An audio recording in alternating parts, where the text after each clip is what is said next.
आज आपण मूग डाळीपासून मस्त असा जाळीदार मऊ लुसलुशीत असा ढोकळा इथे तयार केलेला आहे. इथे तुम्ही बघू शकता किती छान अशी जाळी आपल्या ढोकळ्याला आला आहे आणि किती स्पॉन्जी पौष्टिक असा हा ढोकळा आपण तयार केलेला आहे. आणि त्याच्यासोबत खाण्यासाठी इथे आपण एक छान अशी चटणी देखील तयार केलेली आहे. त्यासाठी सुरुवातीला इथे मी एका वाटीमध्ये पाव कप रवा घेतलाय. रवा इथे आपल्याला आपण रेग्युलर जो उपम्यासाठी वगैरे वापरतो तोच इथे घेतला आणि त्यामध्ये पाव कप दही घेतलेला आहे. आता इथे आपल्याला दही हे रव्यामध्ये छान असं मिक्स करून घ्यायचं आहे. इथे तुम्ही बघू शकता रवा आणि दही मी छान असं एकजीव करून घेतलेलं आहे. आता आपण हे रवा आणि दहीचं जे मिश्रण तयार केलेलं आहे ते झाकण ठेवून 10-15 मिनटं साईडला ठेवून देणार आहोत. इथे मी 3 तासापूर्वी पाऊण कप मुगाची डाळ भिजत ठेवलेली आहे.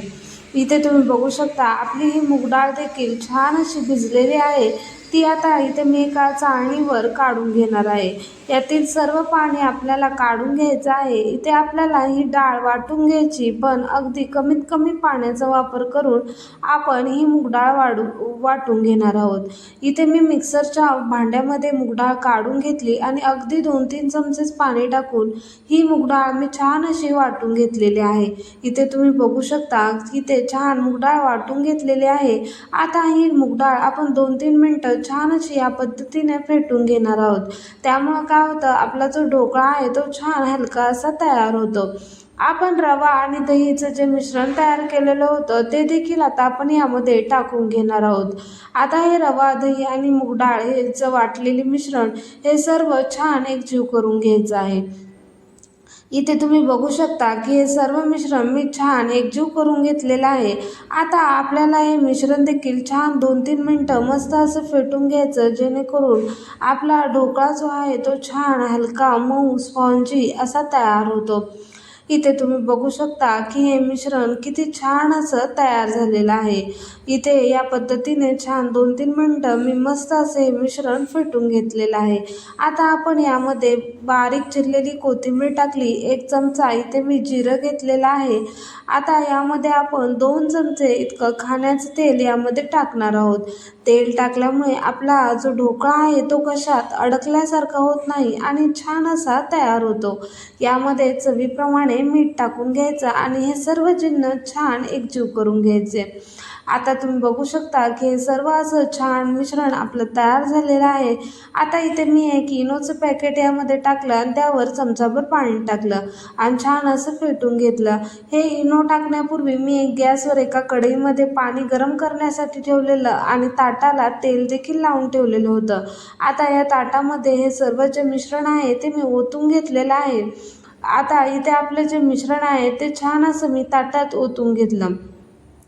आता त्यावर मी थोडीशी बारीक चिरलेली कोथिंबीर टाकून घेतली आणि वरून थोडंसं लाल तिखट यावर मी भुरभुरून घेतलेलं आहे. आता आपण कढईमध्ये जे पाणी ठेवलं होतं ते देखील छान असं उकळलेलं आहे. त्यावर हे ताट मी या पद्धतीने ठेवून घेतलं आहे आणि आता हे ताट आपल्याला झाकून ठेवायचं आहे. ह्यावरती मी एक झाकण ठेवून घेतलं आणि आपण 12-13 मिनटं छान असा हा आपला जो ढोकळा आहे तो वाफवून घेणार आहोत.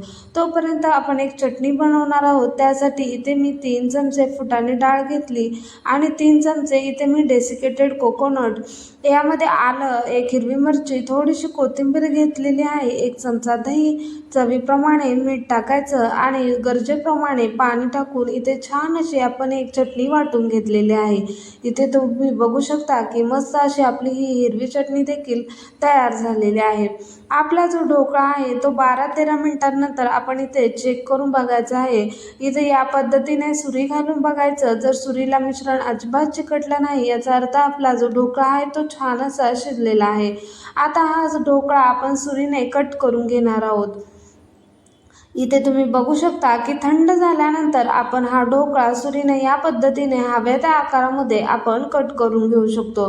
तुम्हाला जर हा व्हिडिओ आवडला असेल तर व्हिडिओला लाईक करा आणि चॅनेलला सबस्क्राईब करा. इथे तुम्ही बघू शकता की किती आपला मऊ लुसलुशीत जाळीदार असा हा मूग डाळीचा ढोकळा तयार झालेला आहे. अगदी पौष्टिक असा आपला ढोकळा तयार झालाय. आता त्यावर आपण एक तडका देणार आहोत. त्यासाठी मी ते तडका पॅनमध्ये 2 पळ्या तेल गरम करून घेतलं. त्यामध्ये अर्धा चमचा मोहरी आणि कढीपत्ता टाकलेला आहे.